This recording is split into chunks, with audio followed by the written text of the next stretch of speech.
Hello students, good morning. मैं हूं Pankaj Kumar, electrical lecturer from government polytechnic college Dungarpur.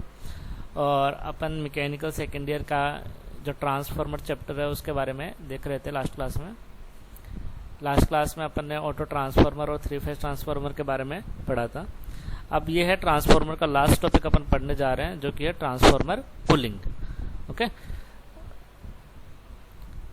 Transformer cooling में अपन को क्या पढ़ना है कि ट्रांसफार्मर को कूल कैसे किया जाता है। बिकॉज हाई पावर ट्रांसफार्मर होते हैं, जो डिस्ट्रीब्यूशन ट्रांसफार्मर होते हैं, और में कंटिन्यूअसली पावर जो सप्लाई करते रहते हैं ये, तो इनकी इंटरनल कॉइल की हीटिंग होती रहती है, कोर की हीटिंग होती रहती है, तो इनको कूल साइमल्टेनियसली कूल करना भी जरूरी है। यदि अपन उनको कूलिंग प्रदान नहीं करेंगे तो क्या होगा कि वाइंडिंग और जो कोर है वो हीट होती जाएगी और उसके बाद में उनका ब्रेकडाउन हो सकता है, ट्रांसफार्मर फेलियर हो सकता है। तो कूलिंग जरूरी है। अब कूलिंग करने के अलग अलग तरीके हैं, कूलिंग डिफरेंट वे में की जाती है। तो डिफरेंट टाइप के कूलिंग मीडियम है, और ट्रांसफार्मर के ऊपर उसका सिंबल बना रहता है, लिखा होता है, उससे अपन को पहचानने में आ जाता है कि इस ट्रांसफार्मर के अंदर किस तरह की कूलिंग को यूज किया जा रहा है। तो अपन ट्रांसफार्मर कूलिंग के बारे में देखते हैं।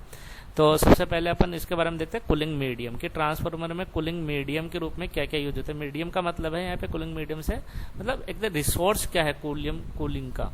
कूलिंग किसके थ्रू कूलिंग कर सकते हैं अपन, तो जैसे कि अपन एयर के थ्रू कूलिंग कर सकते हैं। ठीक है, एयर के थ्रू कूलिंग के लिए जो सिंबल है, इनका जो स्टार्टिंग नेम है वो है अल्फाबेट है, तो इसको ए से रिप्रेजेंट करते हैं। दूसरी है गैस, कोई भी एक अपन गैस ले सकते हैं जो कि कूलिंग के रूप में काम में आए, और उसको जी से रिप्रेजेंट करते हैं। ऑयल है, ऑयल को भी अपन एज ए कूलिंग यूज कर सकते हैं, सिंथेटिक ऑयल।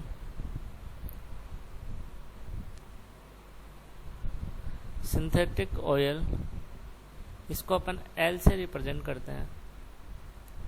मिनरल ऑयल भी यूज कर सकते हैं। मिनरल ऑयल को ओ से रिप्रेजेंट करते हैं।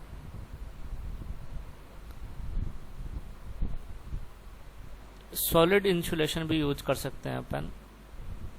सॉलिड इंसुलेशन के थ्रू भी हीट ट्रांसफर नहीं होती एक जगह से दूसरे पे, तो सॉलिड इंसुलेशन भी यूज कर सकते हैं अपन। और लास्ट वाटर भी यूज कर सकते हैं अपन। ठीक है, तो ये सारे 6 हैं जो कि अब मैंने कूलिंग मीडियम बताए हैं। एयर है, नेचुरल एयर होती है, अपन को पता है, उसके थ्रू अपन यूज कर सकते हैं। ठीक है, ऐसे gas, synthetic oil, mineral oil, solid insulation, water, और इनके सिंबल हैं, इनके ऊपर ट्रांसफार्मर के ऊपर बने होते हैं, जिससे अपन को पता चल जाता है कि इसके अंदर इस तरीके का कूलिंग मीडियम यूज हो रहा है। तो मैं ये डिफरेंट टाइप के कूलिंग मीडियम को यूज कर सकता हूँ। कूलिंग मीडियम को मतलब कहाँ पे, यहाँ पे कूलिंग का रिसोर्स क्या है, किस के थ्रू अपन किस रिसोर्स को यूज करके अपन कूलिंग कर रहे हैं। एयर को यूज कर रहे हैं तो एयर कूलिंग मीडियम हो जाएगा, गैस को यूज कर रहे हैं तो गैस कूलिंग मीडियम हो जाएगा, सिंथेटिक ऑयल तो सिंथेटिक ऑयल कूलिंग मीडियम हो जाएगा। इस तरीके से जब वाटर को यूज करें तो वाटर कूलिंग मीडियम। जो मेन इंपॉर्टेंट कूलिंग मीडियम है, आपको नाम समझ में, जैसे एयर है, वाटर है, ऑयल है। ठीक है, तो ये मेनली जो कूलिंग मीडियम में ये काम में आते हैं। अब ये कूलिंग मीडियम कौन से ट्रांसफार्मर में कौन से तरीके का कूलिंग मीडियम यूज करना है, ये डिपेंड करता है कि वो ट्रांसफार्मर किस साइज का है, कितनी कैपेसिटी का। जैसे कम कैपेसिटी का है मान लो, तो छोटा ट्रांसफार्मर होगा। छोटा ट्रांसफार्मर तो वहां पे अपन एयर कूलिंग से भी काम चला सकते हैं। ज्यादा बड़ा है तो ऑयल कूलिंग की जरूरत होगी, यानी कि जहां पे ज्यादा हीट निकलती है, जहां पे टेम्परेचर हाई होता है, तो उसको फास्टली कूल करने के लिए अलग अलग टाइप से अपन मीडियम, अलग अलग तरह के मीडियम को यूज करते हैं, जो कि कई चीजों पे डिपेंड करता है कि इसमें कौन सा कूलिंग अपन को यूज करना है। जिसमें मेन कैपेसिटी की कैपेसिटी किस कैपेसिटी का है, क्या साइज है उसका, उसके आधार पे अपन डिसाइड करते हैं कि इसके अंदर ये वाला कूलिंग मीडियम मेरे को यूज करना है। ठीक है, अब इस कूलिंग मीडियम जो भी कूलिंग रिसोर्स है, इसको ट्रांसफार्मर में ट्रांसफर करने का क्या तरीका है, इसको बोलते हैं सर्कुलेशन। यानी कि जो ये अपना कूलिंग मीडियम है, ये किस तरीके से कूल करेगा। ठीक है, अभी नाम से समझ में आएगा। ये एक होता है नेचुरल, एक होता है फोर्स्ड। ठीक है, नेचुरल सर्कुलेशन और फोर्स्ड सर्कुलेशन। नेचुरल सर्कुलेशन और फोर्स्ड सर्कुलेशन से ये मतलब है, नेचुरल सर्कुलेशन के लिए अपन को कोई स्पेशल व्यवस्था अरेंजमेंट नहीं करना उस कूलिंग मीडियम को फ्लो करवाने के लिए, तो वो होता है नेचुरल में, कि जैसे एयर है, हवा है, पास हो रही है, नेचर से मिल रही है अपन को, हवा पास हो रही, ठीक है। वाटर लिया अपन ने, सिर्फ ग्रेविटी की वजह से, स्लोप की वजह से पास हुए जा रहा है, तो वो क्या हो गया, नेचुरल पाथ हो गया। लेकिन फोर्स्ड का मतलब है कि अपन कुछ ऐसा मीडियम प्रोवाइड कर रहे हैं या कुछ ऐसा एक्स्ट्रा उसके साथ में अपन कंपोनेंट जोड़ रहे हैं जिसकी वजह से वो कूलिंग मीडियम है वो ट्रांसफार्मर के अंदर फ्लो होगा।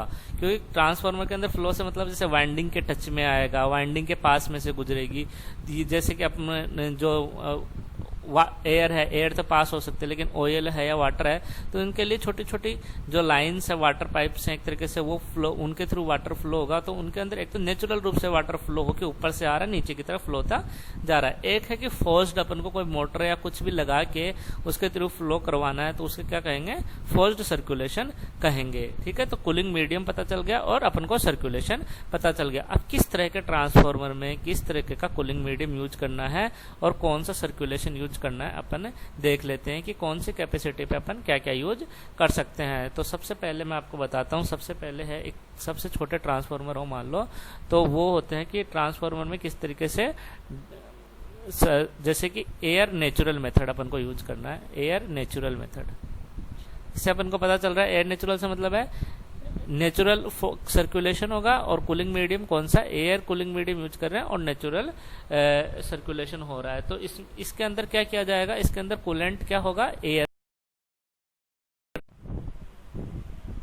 यानी कि एम्बिएंट एयर जो है वो ट्रांसफार्मर को कूल करेगी। यहाँ पे एम्बिएंट एयर से मतलब है, सॉरी,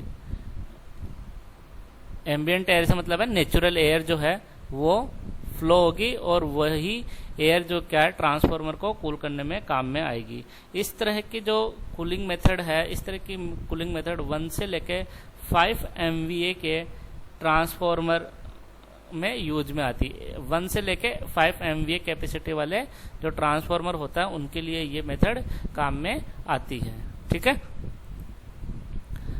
तो अब अपन एयर नेचुरल हो गया, दूसरा देखते हैं, दूसरा मेथड है oil natural air natural method.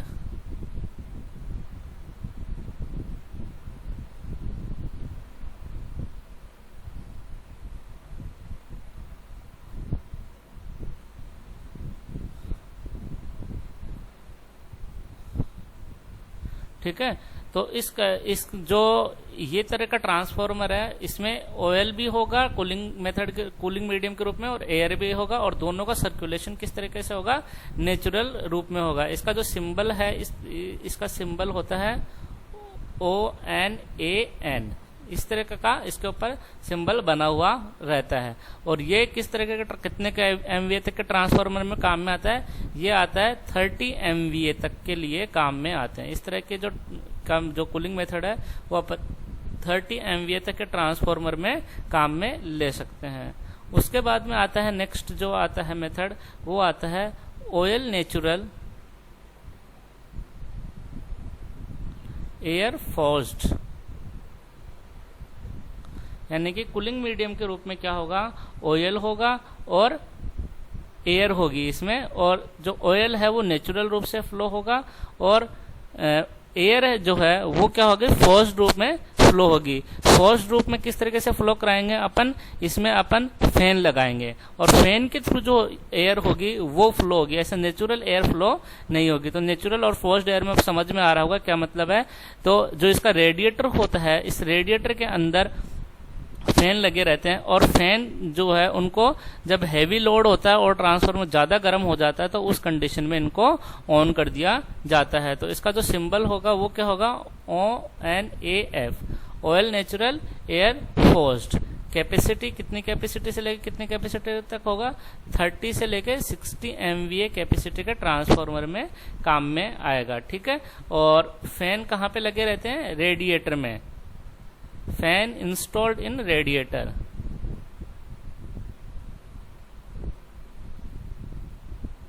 और जब हैवी लोड होता है उस टाइम पे इनको ऑन कर दिया जाता है ताकि जल्दी से जल्दी खत्म ठंडा किया जा सके, ठीक है। तो नेक्स्ट मेथड ठीक है, नॉर्मली मेथड है, सारे के सारे समझ में आ रहे होंगे कि जिस तरीके से नाम है उसी तरीके से उनका एक्सप्लेनेशन भी है। अब नेक्स्ट है ऑयल फोर्स्ड एयर फोर्स्ड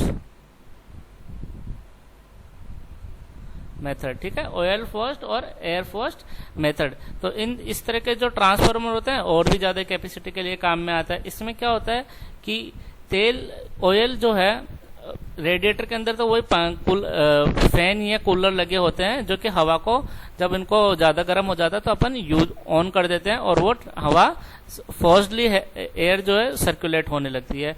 और इसी तरीके से जो ऑयल है वो भी कूलर के माध्यम से, ठीक है, आपको फोर्सफुली अंदर भेजा जाता है, क्योंकि ऑयल भी फोर्सडली सर्कुलेट हो रहा है और एयर भी फोर्सडली सर्कुलेट हो रहा है यहाँ पे। तो दोनों के लिए ही इसके लिए एयर है, इसके लिए फैन या कूलर लगे रहेंगे जिनको ऑन कर देंगे, और ऑयल को भी कूलर के माध्यम से ही आगे सर्कुलेट किया जाएगा। और ग्रेटर देन 60 MVA की कैपेसिटी के लिए इस कूलिंग मेथड को यूज में लिया जाता है। उसके बाद में आता है अपना ऑयल फोर्स्ड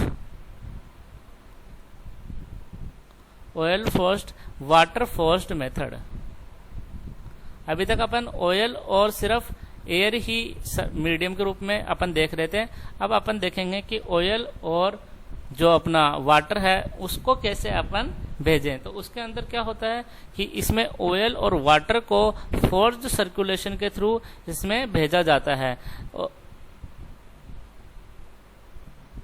और जो ऑयल और एयर है इन दोनों को ही रेडिएटर के माध्यम से फ्लो करवाया जाता है इन दोनों का, और इसमें कैपेसिटी और भी हाई कैपेसिटी के लिए यूज होता है। ठीक है, तो इसमें ऑयल और वाटर दोनों कूलिंग मीडियम के रूप में यूज होंगे और दोनों को ही फोर्स्ड मेथड के थ्रू इनको भेजा जाएगा। ठीक है, इनका सर्कुलेशन होगा फोर्स्ड मेथड के थ्रू। तो ये हो गया अपना ट्रांसफार्मर के कूलिंग मीडियम याद रखना है और सर्कुलेशन याद रखना है। फिर इनके कॉम्बिनेशन से अपन ने जो भी मेथड बनाया किन किन कैपेसिटी तक ये यूज में आता है ये सब अपन को ध्यान में रखना है।